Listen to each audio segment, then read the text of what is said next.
Andrew, come. You can bring a chair as well. Sit. Is a privileged place for kapia. You can bring your chair. So we can start with a short chanting. Namo tassa Buddhaṃ saranang gacchāmi Iddhipiso, and then Bhavatu Sabbha Mangala. Namo tassa bhagavato arahato samma sambuddhassa. Namo tassa bhagavato arahato samma sambuddhassa. Namo tassa bhagavato arahato samma sambuddhassa. Buddhaṃ saranang gacchāmi, Dhammaṃ saranang gacchāmi, Sanghaṃ saranang gacchāmi, Dutiyampi Buddhaṃ saranang gacchāmi, Dutiyampi Dhammaṃ saranang gacchāmi, Dutiyampi Sanghaṃ saranang gacchāmi, Tatiyampi Buddhaṃ gacchāmi, Tatiyampi Dhammaṃ saranang gacchāmi, Tatiyampi Sanghaṃ saranang gacchāmi. Iddhipiso bhagava arahaṃ samma sambuddho, Acārana sampanno sukhato bhogavitu, Purisa dhamma saddhati, saddhadeva manusanang buddho bhagavati, Swakato bhagavata dhammo sanditiko, akaliko ehi pasiko opanayiko, pacatang vedita puvinyuhi, Sukhati kanno bhagavato sāvaka saṅgho, Ujjupati kanno bhagavato saṅgho, Ayapati kanno bhagavato Sāvaka saṅgho, Samhiti pati panno bhagavato, Sāvaka saṅgho, Yaditaṃ cattari purisa, Anta purisa pukala esa bhagavato, Sāvaka saṅgho, Hu neyo pahu neyo taki neyo Ancarikara niyo anodara punyakin kasari, Bhavatu sabbha manghalam, Rakhantu sabbha devata Sabba Buddhanupavena Sada Suddhi Bhavantu No Bhavatu Sabba Mangalam Rakantu Sabba Dhimata Sabba Dhammanupavena Sada Suddhi Bhavantu No Tu Sabha Mangala Rakantu Sabha Devata Sabha Sanghanupavena Sada Suddhi Bhavantu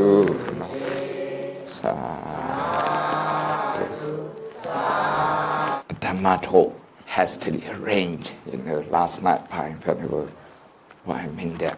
I feel good enough physically that we should arrange this Dhammato. So I told him, and he arranged this. So I'm grateful to everyone who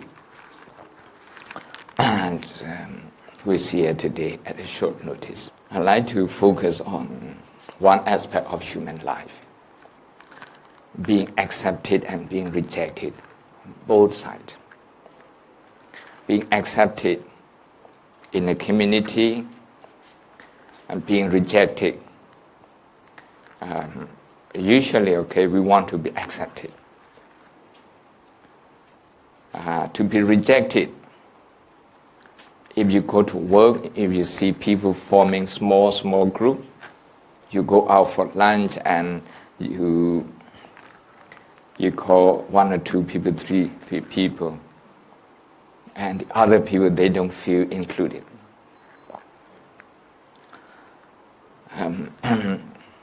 But it's for practical purpose that you go out in small numbers. It's easier to make decision, to share, to decide, to keep up with time like this, and it's a lot easier. But the thing is that when you form a group, you risk alienating other people. In the same company, in the same workplace, people that don't go out for lunch with you, they don't feel as close to you. Like that. So the subconscious feeling of being accepted, being rejected is there. If you say, for example, we have how many months here now? 6 months. We have six. If you invite only two months outside, and that doesn't include me, I feel rejected. I feel, you can see, the feeling. And I always wonder, because when children come to Sunday school, and sometimes they don't come. There's one of them has a birthday party, and they would invite some of their friends from the class, not all of them. Not all of them. And those who don't get invited, I have never asked them, how they feel. But we just get on with the lesson and all that. And those who get invited, they feel special. You feel special. If you get invited to a wedding, you spend big money, buying it a new set of clothes. I just learned quite recently that each time you go to a wedding, you have a nice a set of clothes, done each time. It's very costly, but you feel the privilege, you feel special being invited to witness the special occasion on two people's life, and you are prepared to spend on that. You feel the joy of being accepted into their circle, inner circle. sometimes celebrity wedding and all those things. People really want to go. Those who can't go, they would use big camera paparazzi to spy on the couple and anyone who comes to the wedding. Another way that people feel accepted is that, okay, so this is Gomao. If Gomao tells me something he considered to be secret, but it turns out to be gossip, but he tells me that, I really feel he includes me into his inner life. And that makes me trust him. Because I feel secure when he accepts me. When he accepts me. But these things, we can go on and on. We can talk endlessly. But this is part of life. Part of life. We can start in scientific terms, we can start from survival instinct. Like Charles Darwin said, survival instinct. You already know the survival of the fittest. Somebody, the species who are the fittest, the strongest will survive. The rest will perish, will get eaten, will get beaten. In the jungle, if you are a solo animal, your chance of survival is less. Mostly, you can only survive in a group. So that's important for your survival. For your survival. Then, how do you do that? To survive, because what the psychologists and the scientists say, self-preservation. You want to preserve yourself, you want to go on and on. One day you will die, but you want to pass your gene. Okay, your children will live, and your grandchildren will live. They will preserve your gene like that. So people go through all the difficulty, to do self-preservation. And people who don't have children, they care for their, nieces and nephews. This is also a form of self-preservation. Then, you see, this self-preservation tendency is very strong in us, in human being. In Buddhist Abhidhamma, we say the first moment of our birth, the first moment, is called Lobha Muse. The consciousness associated with the will to live. The will to live. So the will to live is very strong. That is why, we survive all the difficulty as a child in the womb, and then after we were born, we survive all these things. Of course, with the help of our parents, but we survive all those things. This is the strong will to survive, to exist, to be alive. So the Buddha actually uses this will to live as a basis of compassion, as a basis of empathy, to empathize with people. Anyone wants to live just like me. So I should feel compassionate towards them. So this is what we call in Burmese Go-Chensa say. It starts from here, the empathy. So the need for self-preservation means we are always on the look for danger. Any danger, we are very careful. We think about dangers more than anything else. What can be dangerous? Okay. If everybody pay tax, and if one doesn't pay tax, now you think about the dangerous side of not paying tax. If everybody eats a hamburger and you are the only one not eating, now you feel the pressure, peer pressure. You feel this because you want to be accepted. Children in the school, they want to be accepted. They don't know this one. So if others go for a certain trend in in dress, in speaking, in pronunciation, in reading, so whatever fashion that they come up, others will follow because they don't want to feel left out. By being left out means, okay, you're outside the community, you are not being accepted. To be accepted, we contribute into the group, into the society, and we try very hard to be accepted. We try very hard. We go to school, we learn more than we need. Always more than we need.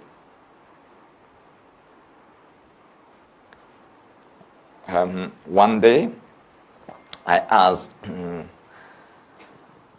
a young man who went to the same college as me in Oxford, St. Anne's College at Oxford University. He studied chemistry. After a few weeks, said, well, this is not for me. And he changed to mathematics. And he graduated with mathematics. I tried to look at his lesson, I couldn't understand because there are no numbers in very advanced mathematics. After a hard study of 3 years, he graduated, he got a job. It's a lot easier than other places to get a job in Oxford because before you graduate, company, they come and they make presentation, they entice you to join them. So usually, as soon as they graduate, they get a job. The longest they take is about 6 months. So he got a job. And I asked him, what's your job? He's a payroll master. What do you have to use from what you learned from up to A-level and your education from Oxford? Hardly anything, just basic mathematics. We learn a lot what we don't need. But we have to go through all those pressure to be accepted. That you have a degree, that you have got a university education, and all sorts of things to be accepted. So the need to be accepted is a big pressure on us. To have a house, to have a shelter on our head is a necessity. But we do a lot more than that because we want to be accepted. We want to be accepted. We want to be accepted sometimes by a certain class of people who spend a lot of money. So there's more pressure. There's more pressure. If people ask you, not here in Singapore, but in England, people ask you, have you been to Mallorca? Have you been to Portugal on holiday? Have you been to Greece on holiday? I have not been to any of those places. And if I can't do any conversation with them, immediately I'm outside of the conversation. I'm just outside of the conversation. You get pushed out. You see? And that pressure, the pressure of being rejected, comes with the pressure of being accepted. But we don't see the link between them usually. We just go for one. We want to be accepted. We don't want to be rejected. As a result, we do many things unnecessary. We do many things unnecessary. We kind of torture ourselves like this.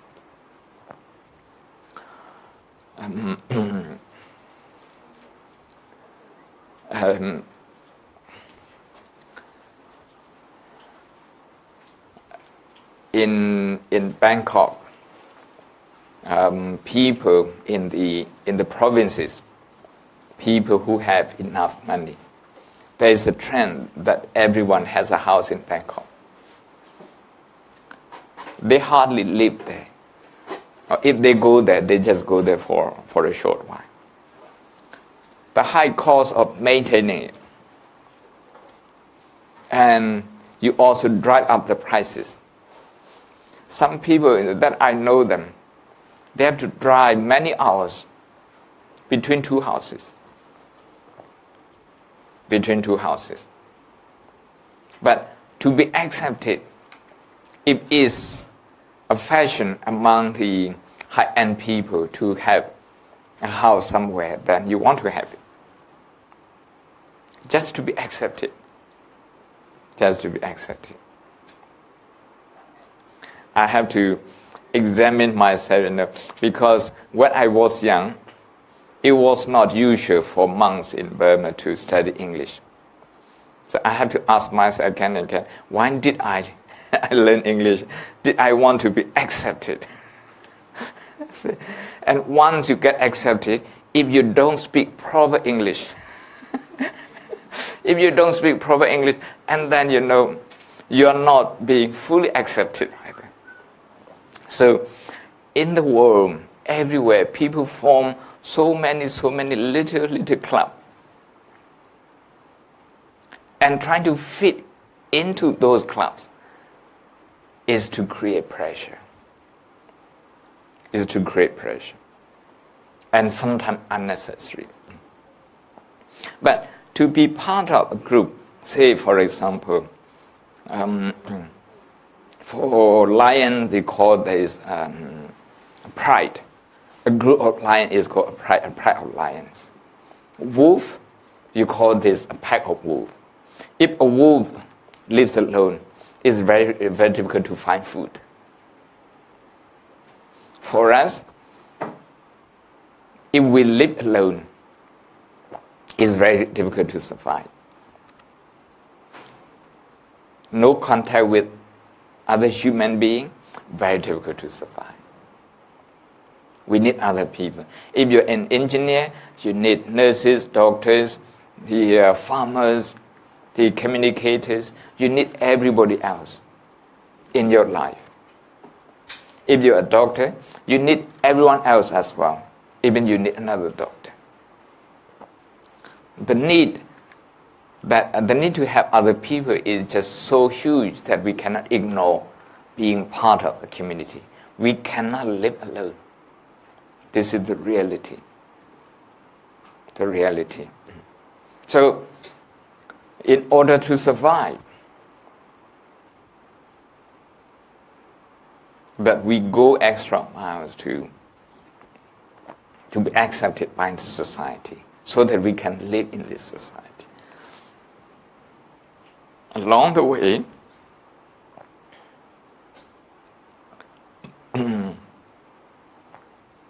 in trying to be accepted,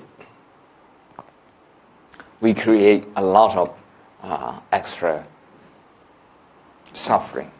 So today I just want to bring you this awareness. To be accepted, there's a burden. Before you come to the Dhamma talk today, this is not a wedding. If you go to a wedding, you dress differently, a lot differently.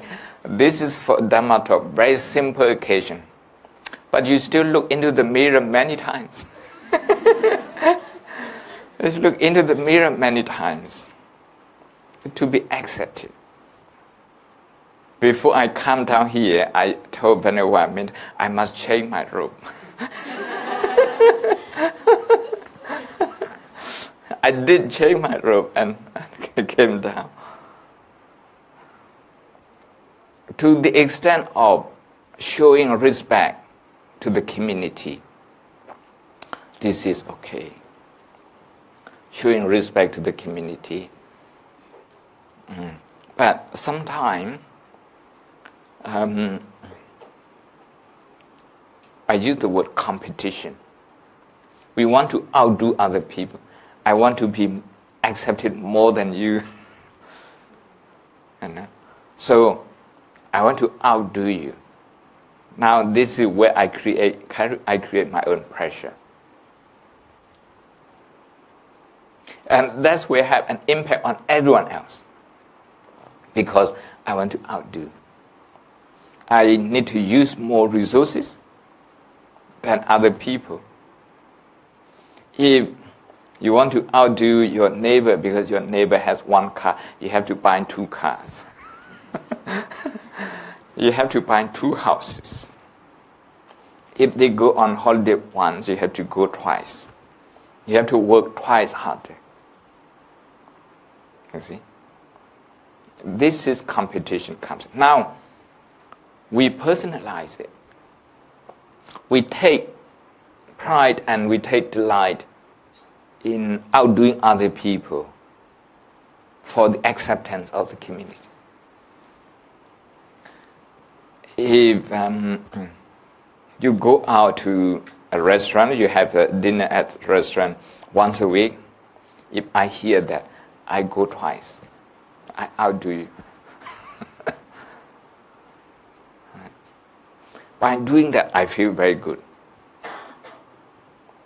But when I hear somebody is doing the same thing twice a week, going out to a nice restaurant, I have to think about increasing it to 3. But nothing is free. You have to pay for it. Not just you have to pay for it, you have to make use of the resources. Okay, if we don't have water,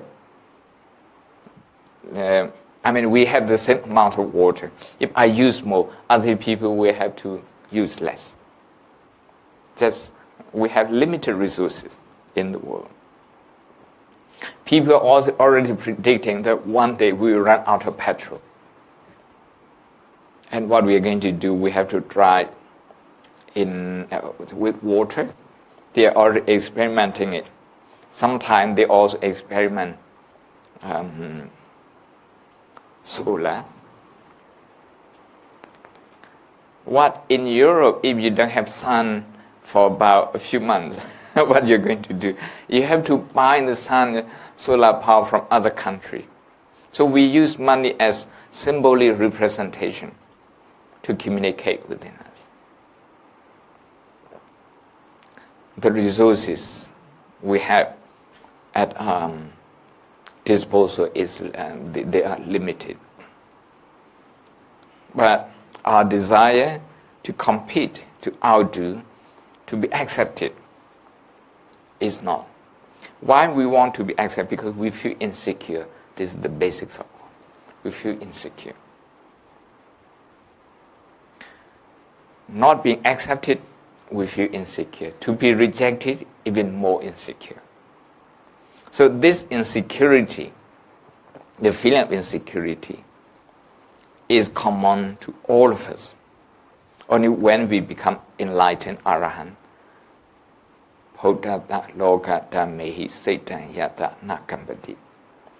whatever your environment behaves, whatever your environment, you don't feel affected anymore.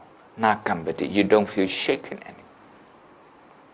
Otherwise, whenever you're in touch with your environment, you're always shaken. You're affected by their decision. If people say, the kind of shirt that you wear is now out of date, people are wearing, a new one. That brings pressure on you. That brings pressure.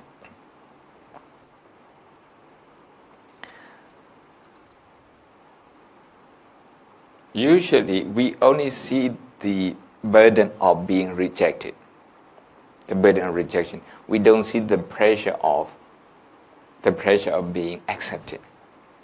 Today, I repeat again, my intention is to highlight that there is an equal pressure, equal burden in being accepted. That is why one great meditation master says, treat yourself as a beginner every day, as a beginner in meditation. When you say you're an experienced one, now, yesterday if you could sit 1 hour, today if you can only sit 20 minutes. Your yesterday doesn't accept your today. Okay? You are two persons now. Yesterday who could sit 1 hour, today who could sit only 20 minutes. When you compare these two, this comparison shakes your confidence. In Pali we call this mana. Mana means comparison. You compare yourself yesterday and today. So, to free yourself from the burden of the past, this meditation teacher says, regard yourself as a beginner every day. Even if you have been meditating for 20 years, just regard yourself as a beginner. You have a fresh start every day. A fresh start. Meaning you don't take anything for granted. You don't take anything for granted. You are as careful as a new one, as a new broom. Like that. Anything that goes through our mind,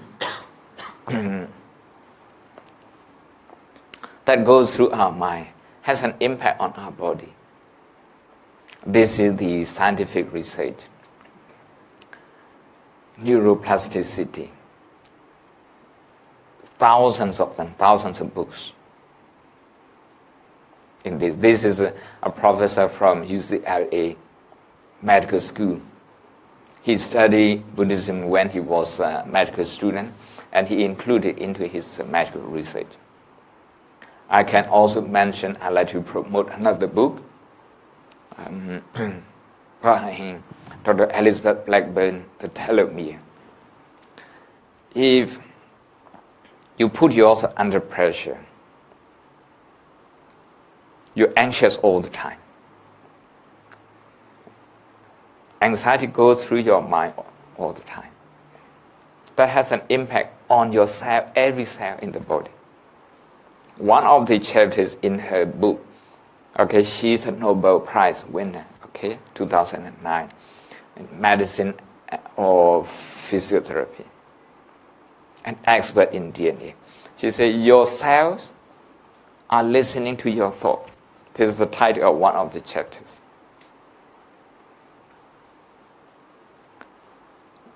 If anxiety goes through your mind,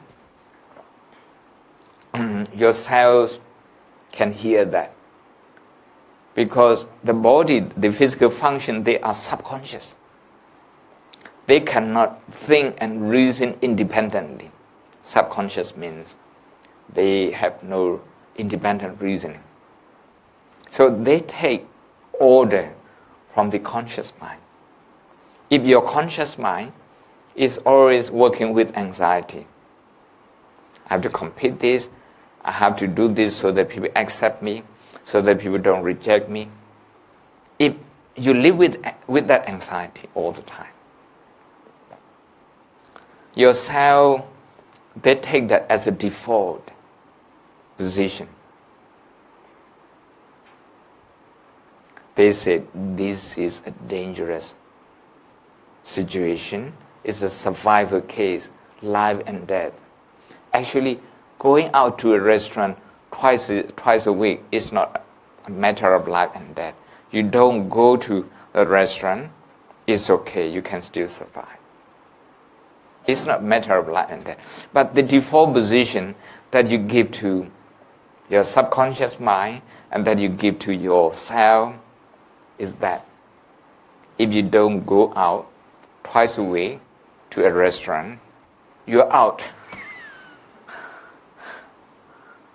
You're out. With that, the cell, they take it that as a default position. Default position. And they work over time as if this is an emergency position. The heart pumps more blood, more oxygen, So physically, you're always tired. What happens is that you get old quickly, according to this research. The telomere means the end of your cell. So if you want to look younger, it's okay to feel accepted, but be careful not to be overly accepted in the society.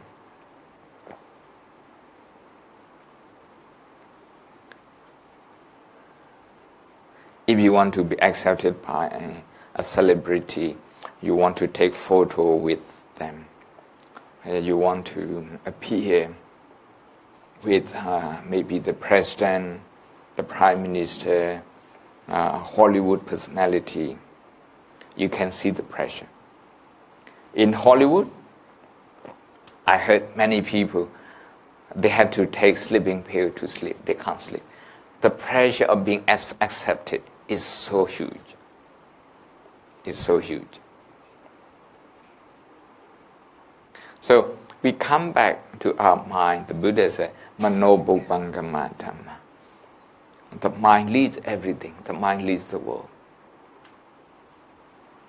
In creating pressure to be accepted, to be rejected, the mind is the key.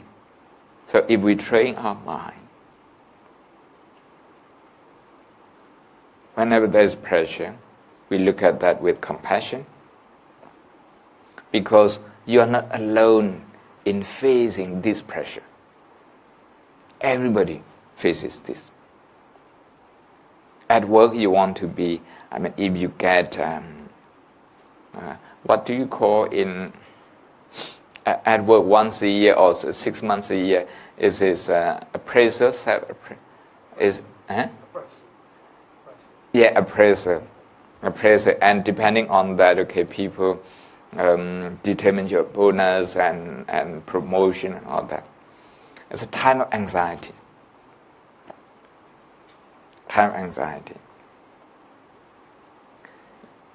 Unfortunately, you can't do without this. Everybody has this. This appraisal.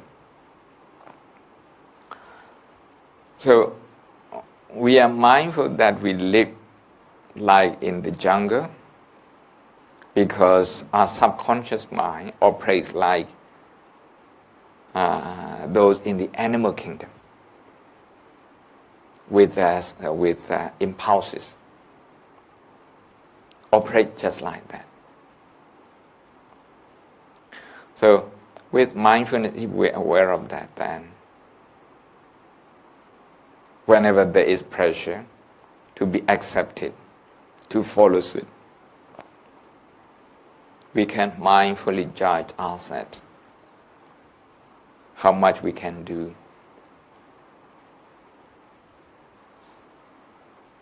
With compassion. We decide with compassion. Compassion for ourselves, compassion for our environment, compassion for the world, for the generation to come, because they will need the resources that we have now. So we use compassion, mindful compassion, mindfulness and compassion for ourselves, for our society, for the planet,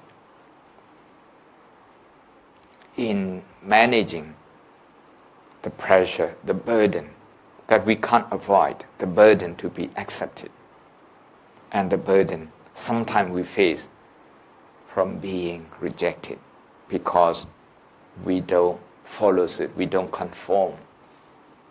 In other words, there is pressure, there is burden